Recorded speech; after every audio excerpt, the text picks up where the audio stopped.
the general outer electronic configuration of transition elements, right? Unit 8 का ये MCQ paper, इसको discuss कर लेते हैं तेजी से।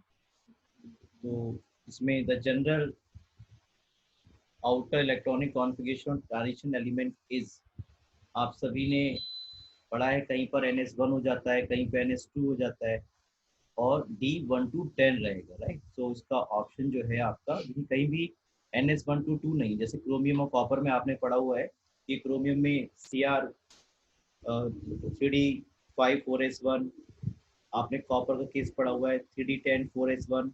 तो ये जो रेस्ट 3 ऑप्शंस हैं, इसमें कहीं से कहीं तक पूरी बात नहीं है। यहाँ NS1 है तो 2 का जिक्र नहीं, यहाँ 2 है तो 1 का जिक्र नहीं है। तो इस तरह से ये थर्ड ऑप्शन आपका बिल्कुल ठीक है। Which of the following does not have abnormal electronic configuration? Chromium का आपने देखा है एबनॉर्मल होता है, आर्गन 3D5 4s1। इसी तरह से पैलेडियम, प्लेटिनम, ये भी आपके पास 11th ग्रुप के मेंबर्स हैं। मैं आपको एक बार इनकी पोजीशन दिखा देता हूँ। 11th के नहीं है तो 10th के हैं कुछ इसमें से। जबकि जो मरकरी है उसमें कोई डाउट नहीं है। मरकरी आपका डी सबशेल कंप्लीटली फील्ड रखता है, तो इसका एबनॉर्मल इलेक्ट्रॉनिक कॉन्फ़िगरेशन नहीं होता। तो मरकरी बिल्कुल करेक्ट ऑप्शन यहाँ पर आपके पास। Which of the element is not a typical transition element, बहुत ही कॉमन क्वेश्चन है, जिसका भी N-1D सबशेल कंप्लीटली फील्ड होगा ग्राउंड स्टेट और कॉमन ऑक्सीडेशन स्टेट दोनों में, वो ट्रांजिशन मैटर कंसीडर नहीं करेंगे। तो उसमें जिंक आपका ये एग्जाम्पल हो जाएगा। नेक्स्ट क्वेश्चन नंबर हमारे पास आ गया 4।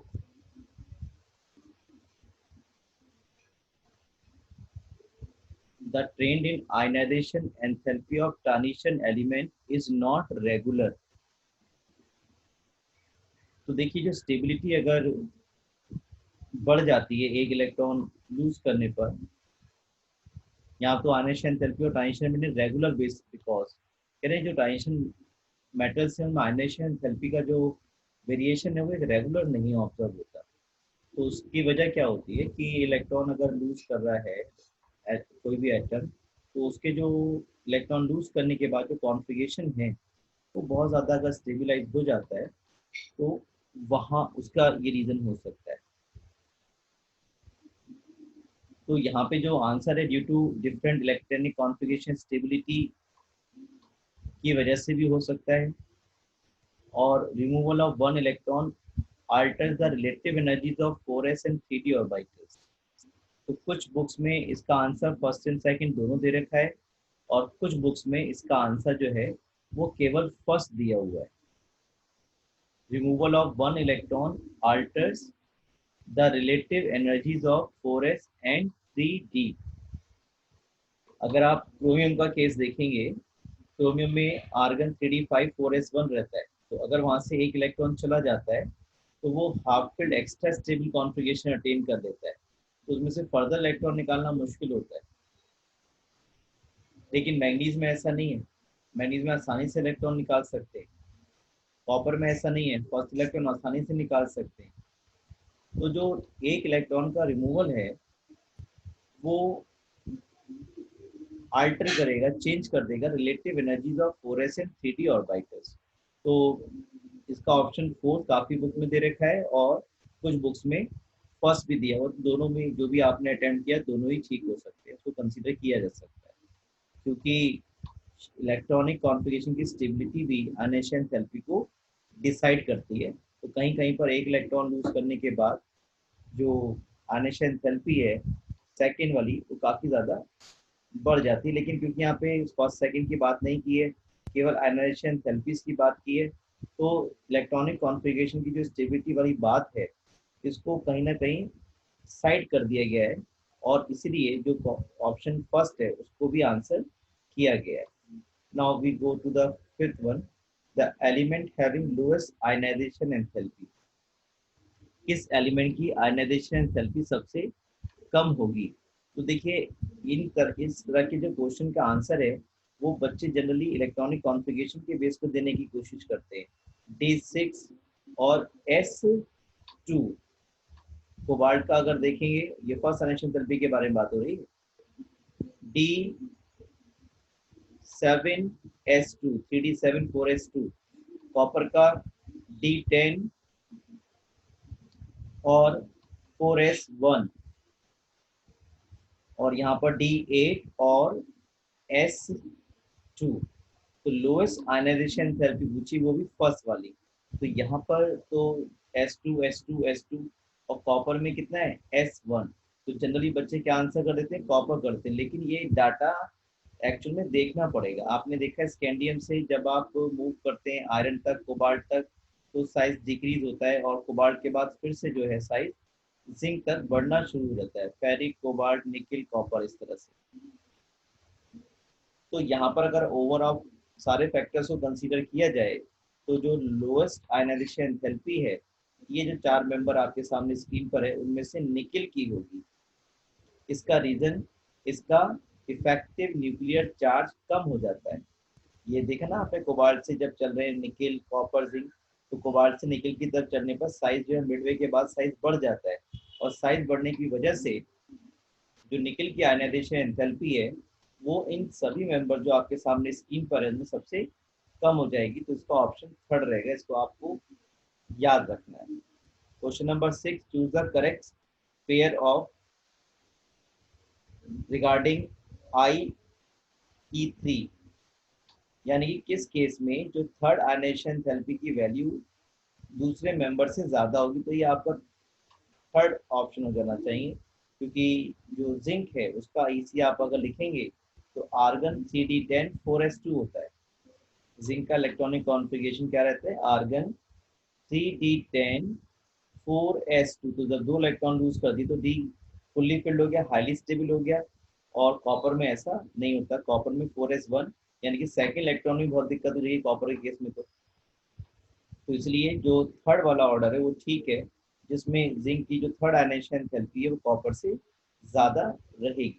Next, which of the following element does not show the variable oxidation state, ये आपको मालूम है जिंक है। अगर यहाँ पर स्कैंडियम होता, यहाँ डज नॉट शो करे ना, तो जिंक शो नहीं करेगा। हालांकि अगर ये क्वेश्चन ऐसा आता, विच of the transition metal does not show variable oxidation state, तो इसमें ऑप्शन में आपको स्कैंडियम दिया होता, क्योंकि जिंक को ट्रांजिशन मेटल नहीं मानते हैं, है ना। तो वहाँ पे आंसर क्या होता है आपका, स्कैंडियम हो जाता है। ऐसा क्वेश्चन आपकी एनसीईआरटी में भी दिया हुआ है। The most common oxidation state of 3D series, अगर आप 3D सीरीज की मोस्ट कॉमन ऑक्सीडेशन स्टेट देखेंगे तो वो आपको कौन सी मिलेगी, मैं आपको एनसीईआरटी में दिखा देता हूँ, और आप देख भी सकते हैं टेबल में। ये +2 ऑक्सीडेशन स्टेट उसमें सबसे ज्यादा स्टेबल टाइप की रहेगी, इसको आप एनसीईआरटी से देख भी लेंगे। Now question number 9, in 3D series highest oxidation state is shown by, highest oxidation state कौन शो करेगा, मैग्नीज शो करेगा। ये तो आपको क्लियर है, क्योंकि इसमें maximum number of unpaired electrons होते हैं। Which of highest oxidation state of Mn, कह रहे कौन सा, कह रहे जो Mn है वो फ्लोरीन के साथ कितनी मैक्सिमम ऑक्सीडेशन स्टेट शो कर पाता है। तो अगर आप इसके कंपाउंड्स देखेंगे फ्लोरीन के मैंगनीज के साथ, तो वो आपको MnF4 तरह के ऑक्सीडेशन स्टेट में आपको ज़्यादातर मिलते हैं। या ये इस तरह से भी एग्जिस्ट कर सकता है, MnF6 2 नेगेटिव। तो +4 ऑक्सीडेशन स्टेट जो है फ्लोरीन की, वो फ्लोरीन जो है Mn के साथ मैक्सिमम शो करेगा, तो इसका ऑप्शन आपका सेकंड हो जाएगा। With O highest possible oxidation state of Mn, ये आपको मालूम है, ये एक स्पीशीज हमारे पास है MnO4 नेगेटिव। यहाँ पर अगर आप ऑक्सीडेशन स्टेट निकालेंगे Mn का, तो वो +7 आ जाएगा।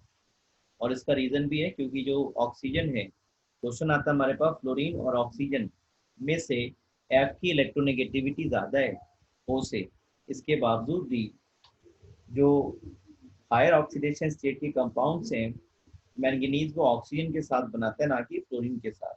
तो इसका रीजन क्या था, बताया था आपको, because oxygen has unique ability to form multiple bonds.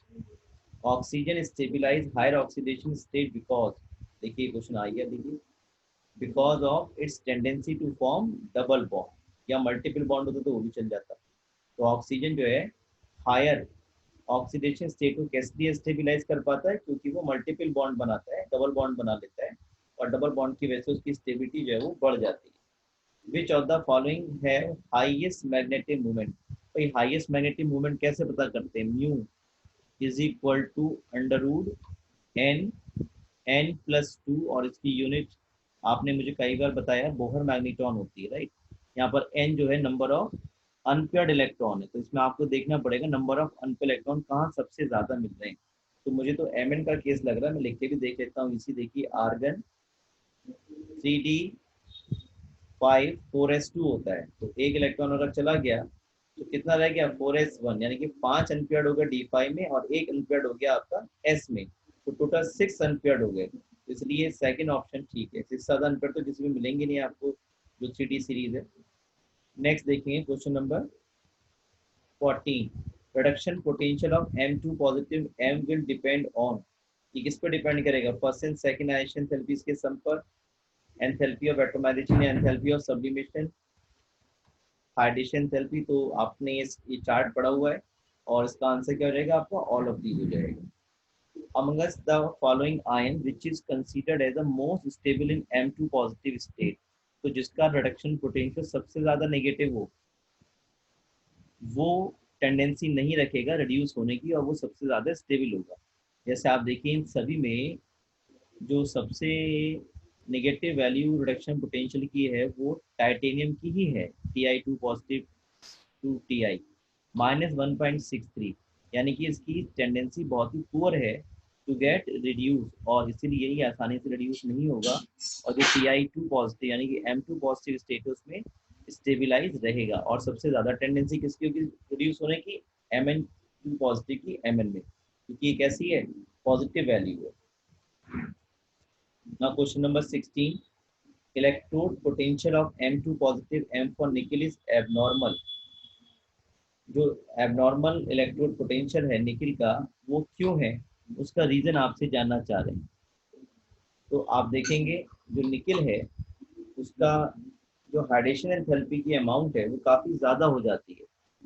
तो ये आपको पर्टिकुलर केस निकिल का सीखना होगा कि निकिल की जो ऑक्सीडेशन सॉरी निकिल की जो हाइड्रेशन एंथैल्पी Ni2 पॉजिटिव में वो काफ़ी ज़्यादा बढ़ जाती है, और इसीलिए Ni2 पॉजिटिव के हाई हाइड्रेशन एंथैल्पी की वजह से जो रिडक्शन पोटेंशियल निकिल का वो एबनॉर्मल आता है। एक क्वेश्चन यहाँ बहुत अच्छा आता है, देखिए K2NiCl4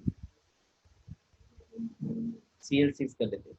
K2Cl6 does not exist but K2BtCl6 exist। Question आता है हमारे पास, यहाँ पर निकल का ऑक्सीडेशन स्टेट निकालेंगे तो +4 आएगा, और यहाँ पे निकालेंगे प्लेटिनम का ऑक्सीडेशन स्टेट तो वो भी +4 आएगा। तो K2NiCl6 एग्जिस्ट नहीं करता, उसकी वजह ये है कि जो निकल का जो +2 ऑक्सीडेशन स्टेट है वो स्टेबल है, और अगर आपको निकल में से 4 इलेक्ट्रॉन निकालने होंगे तो इसके लिए जो एंथैल्पीज का सम है फर्स्ट सेकंड थर्ड फोर्थ, ये बहुत बहुत ज़्यादा है। यानी कि निकल की +4 ऑक्सीडेशन स्टेट को ऑब्टेन करना बहुत ही डिफिकल्ट है। इसलिए निकल एंड K2NiCl6 नहीं बनाएगा, जिसमें कि निकल का ऑक्सीडेशन स्टेट कितना होता है? +4। प्लेटिनम बड़ा एटम है, ये शो कर सकता है आसानी से। तो अगर क्वेश्चन इस तरह से आएगा K2NiCl4 Cl6 does not exist, तो आप आंसर करेंगे it is due to very high sum of first, second, third and fourth ionization enthalpies in case of nickel. Now we go to the next, the species which is paramagnetic in baby। paramagnetic कौन होगा? जिसमें unpaired electron हो।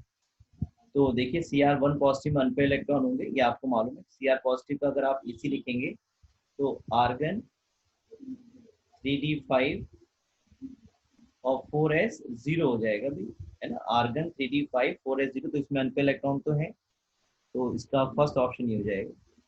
अ compound of a metal ion M Z, इसका दे रखा 24, has a spin only magnitude 15, the number of unpaired electron. तो mu निकालते हैं आप इस तरह से, under root n n+2 Bohr magnetron.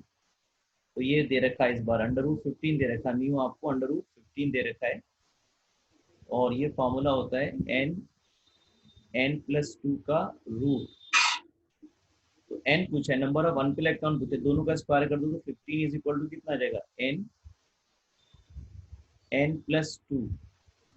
और ये 15 कब आएगा, जब यहाँ पर n की वैल्यू कितनी हो आपके पास, 3 हो। 3 + 2 तो कितना आ गया, ये 15 आ गया, तो n इक्वल टू कितना आ गया, 3 हो गया। The species which convert Cu2 positive to Cu1, ये क्या हो रहा है, देखिए Cu2 पॉजिटिव से Cu1 हो रहा है, ये हो रहा है आपका रिडक्शन।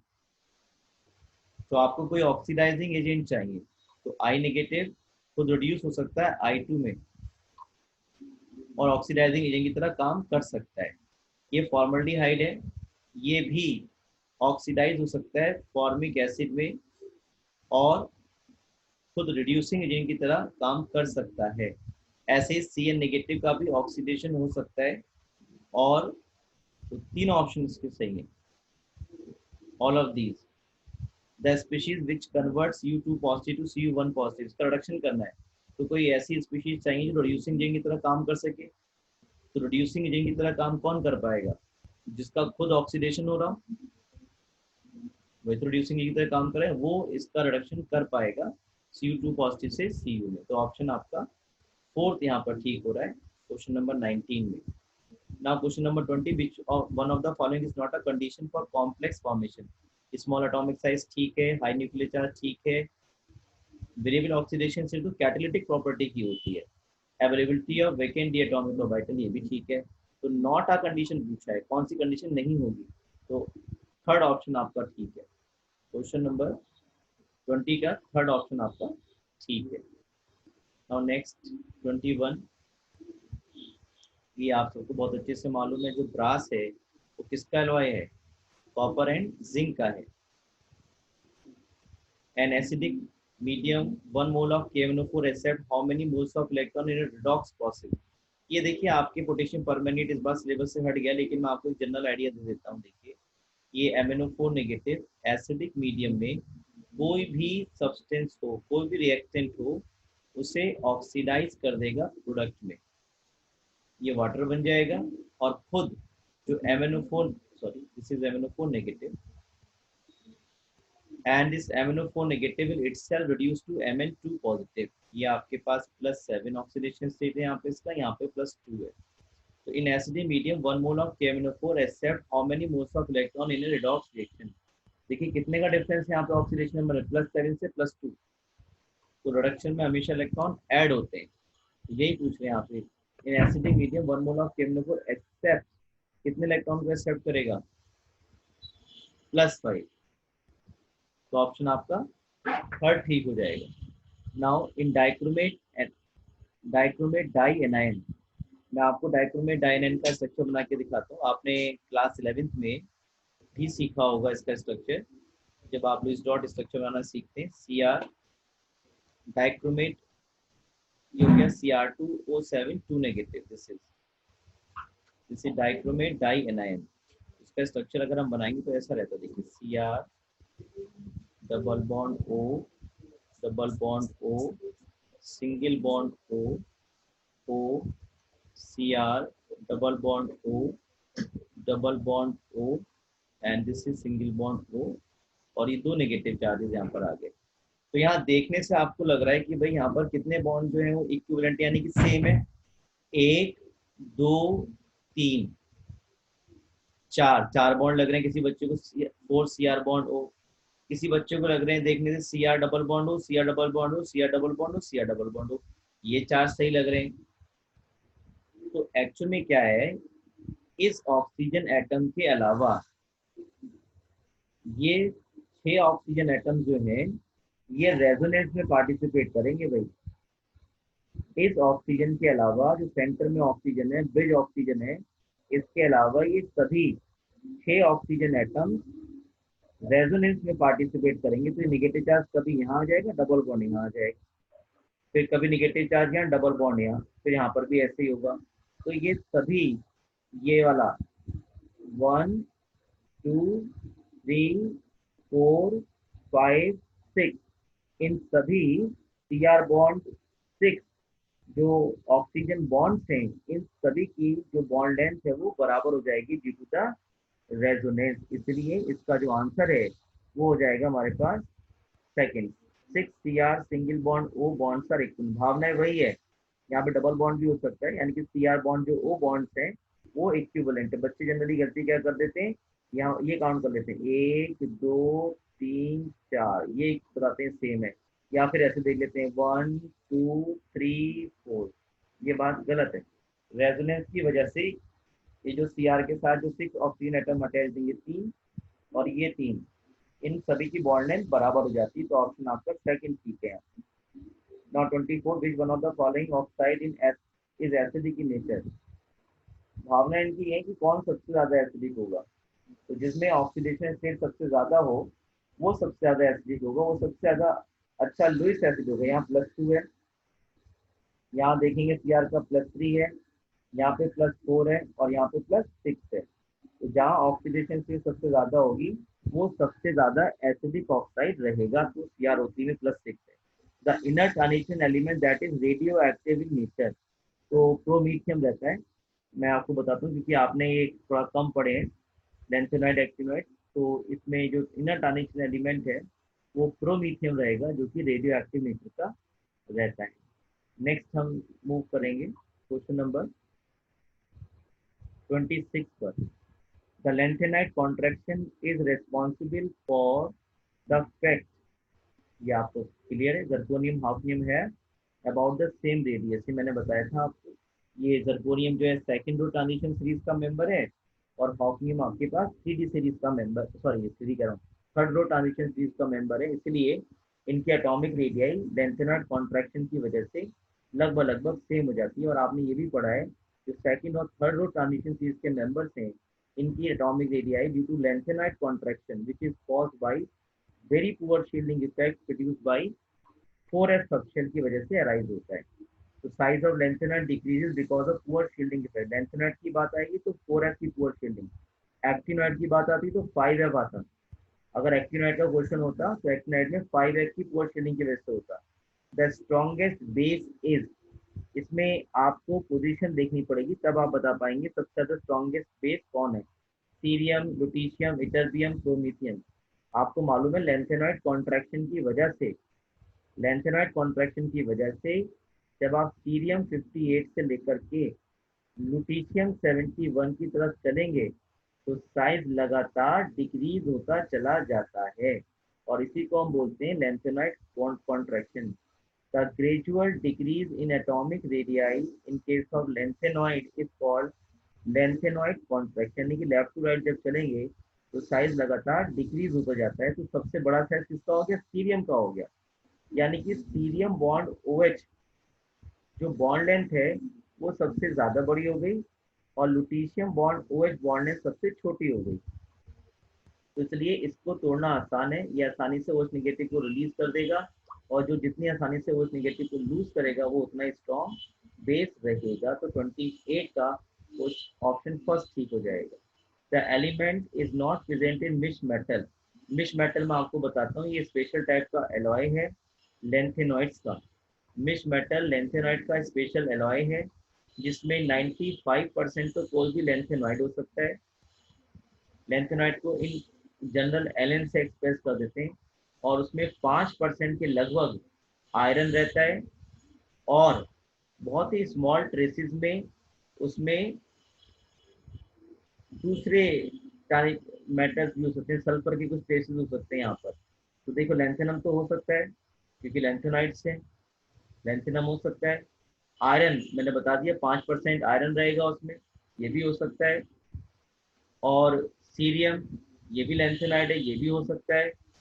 कौन नहीं होगा, सोडियम नहीं होगा, ये तो अल्कली मेटल है ना। तो इस तरह से इस बात का ध्यान रखेंगे जो मिश मेटल है ये बहुत ही इंपॉर्टेंट एलॉय है लेंथेनॉइड्स का और इसमें 95% तो कोई लेंथेनाइड हो सकता है, 5% कोई लगभग आयरन रहता है, कुछ स्मॉल ट्रेसेस सल्फर के हो सकते हैं, लेकिन एल्कली मेटल्स में से कोई नहीं होगा। यानी कि इसका जो ऑप्शन है वो आपका थर्ड ठीक है। क्वेश्चन नंबर 30 देखेंगे, the most stable oxidation state of lanthanide, ये +3 रहेगी। आपको मैंने बताया हुआ भी है, जो +3 ऑक्सीडेशन स्टेट लैंथेनाइट की सबसे ज़्यादा स्टेबल टाइप की ऑक्सीडेशन स्टेट रहती है। Now 31, the when intimate mixture of potassium dichromate and potassium chloride is heated with concentrated H2SO4, which of the following is produce in the form red vapours. तो इसका answer आपका chromyl chloride हो जाएगा, CrO2Cl2। इसकी reaction आप देख सकते हैं नेट पर और आपको इसका आंसर पता चल जाएगा, क्रोमाइल क्लोराइड है। ये पोटेशियम डाइक्रोमेट आपने पढ़ा नहीं है अभी, ठीक है, लेकिन क्रोमाइल क्लोराइड टेस्ट आपने पढ़ा हुआ है हैलोजेंस के लिए। एक टेस्ट होता है जिसे हम बोलते हैं क्रोमाइल क्लोराइड टेस्ट, और वो हैलोजेंस के लिए हम करते हैं। तो वहाँ अगर आप उनकी केमिस्ट्री में जाएंगे तो वो आपको पता चल जाएगा कि वहाँ पे रेड कलर की वेपर्स का जो फॉर्मेशन है वो क्रोमाइल क्लोराइड के फॉर्मेशन को इंडिकेट करता है और Cl नेगेटिव की प्रेजेंस को कंफर्म करेगा। Cl नेगेटिव जो रेडिकल आपने पढ़ा है ना, सॉल्ट एनालिसिस जब आप करते हैं तो वहाँ पे ये टेस्ट परफॉर्म करते हैं, इसको क्रोमाइल क्लोराइड टेस्ट बोलते हैं, जिसमें फाइनली रेड कलर की वेपर्स जो है क्रोमाइल क्लोराइड की बनती है। Next, which one of the following pair of ions have same electronic configuration. ये आप इनका इसी लिख के देख लेंगे। और ये ऑप्शन हमारा देखिए, मुझे ये सेकंड वाला ठीक लग रहा है। यहाँ पे हो जाएगा आर्गन 3d5 4s0, और यहाँ पे होता है आर्गन 3d6 4s2। 3 इलेक्ट्रॉन के तो इसका भी आर्गन 3d5 4s0 हो जाएगा। Next question number 33, Cr2O7 2 negative plus X H acidic medium में जो डाइक्रोमेट आयन है ये बहुत ही बढ़िया ऑक्सीडाइजिंग एजेंट की तरह काम करता है। तो ये पूछ रहे हैं जो प्रोडक्ट X है इस रिएक्शन में कौन है, नहीं सॉरी कैन नॉट बी, कौन नहीं है, क्योंकि देखो Cr2O7 2 नेगेटिव कैसा है, अच्छा ऑक्सीडाइजिंग एजेंट है, तो खुद क्या हो रहा है, रिड्यूस हो रहा है, देखो +6 से +3 में। तो आप ये देखो यहाँ पे ऑक्सीडेशन स्टेट सल्फर कितना है, +6, ये मैक्सिमम सल्फर का ऑक्सीडेशन स्टेट है, इससे ज्यादा ऑक्सीडेशन स्टेट सल्फर शो नहीं कर सकता। तो ये तो ऑक्सीडाइज फर्दर नहीं हो पाएगा। आयरन का +2 है, ये +3 शो कर सकता है, ऑक्सीडाइज हो सकता है, यस। S2 नेगेटिव सल्फर में ऑक्सीडाइज हो सकता है, यस। C2O4 ऑक्सीडाइज हो सकता है CO2 में, यस। तो कैन नॉट बी पूछे तो कौन होगा, SO4 2 नेगेटिव, जिसमें सल्फर का मैक्सिमम ऑक्सीडेशन स्टेट है। तो ये इसका आंसर हो जाएगा, इसको ऑक्सीडाइज नहीं कर सकते, तो खुद ही मैक्सिमम ऑक्सीडेशन स्टेट में है। The reducing nature of any metal in aqueous solution depends on, भाई आपको मालूम है, एंथैल्पी ऑफ एटमाइजेशन पे डिपेंड करता है, चार्ट पढ़ाया था स्केच। आयनाइजेशन एंथैल्पी पे डिपेंड करेगा, हाइड्रेशन एंथैल्पी पे भी डिपेंड करेगा। तो क्वेश्चन नंबर 34 में तीनों ही सही है, तो हाँ, तो ये देखिए फोर्थ वाला ठीक हो जाएगा आपका ABC। Which of the following oxide is basic, जिसका ऑक्सीडेशन स्टेट सबसे कम हो वो बेसिक, सबसे ज्यादा जिसका हो मेटल में मेटल का ऑक्सीडेशन वो एसिडिक। तो मुझे सबसे कम तो यहाँ लग रहा है +2, यहाँ +6 लग रहा है, यहाँ पे आपका हो गया +3, यहाँ हो गया आपका +4। तो ये हो जाएगा आपके पास ऑप्शन फर्स्ट CrO, जहाँ पे +2 ऑक्सीडेशन स्टेट है, वो वाला ठीक लग रहा है option. The magnetic moment of a transition metal ion is 5.92 pm. Number of unfilled electrons, तो mu is equal to वही फॉर्मूला n+2, तो वही 5.92 या क्या रखा, देखो 6 का लग रहा है, ये 6 6 36, 6 के आसपास ही है भाई, यानी कि 36 का cube root square root sorry लेंगे तो लगभग 6 के आसपास आ रहा है। 36 के आसपास फिगर कहाँ से आ जाएगी, 2 से, 2 इन 2 + 2 4 2 जा 8 आएगा, ये बात बनेगी। 3 से देखते हैं, 3 + 3 + 2 5 से 15, ये बात नहीं बनेगी। 4 4 + 4 + 2, ये आगे बात देखो, 4 6 24, ये भी नहीं बनी बात, नहीं। 5 की देखते हैं, 5 5 + 2, ये आगे देखो 35, यही हो गया, ये ऑप्शन ठीक हो गया फोर्थ वाला। 36 के आसपास आ रहा है तो 35 को 5.92 आ जाएगा आपका। नेक्स्ट क्वेश्चन देखेंगे, correct electronic configuration of lanthanide, जो मैंने आपको पढ़ाया है। लैंथेनाइट का जनरली इसी उसमें क्या होता है, F में जाएगा इलेक्ट्रॉन, तो जिनॉन 5f1 6s2, यहाँ 4f1 नहीं होगा, सॉरी 6s होगा और 4f होना चाहिए। सो 6s2 5f1, ये तो गलत हो रहा है यार 37 का।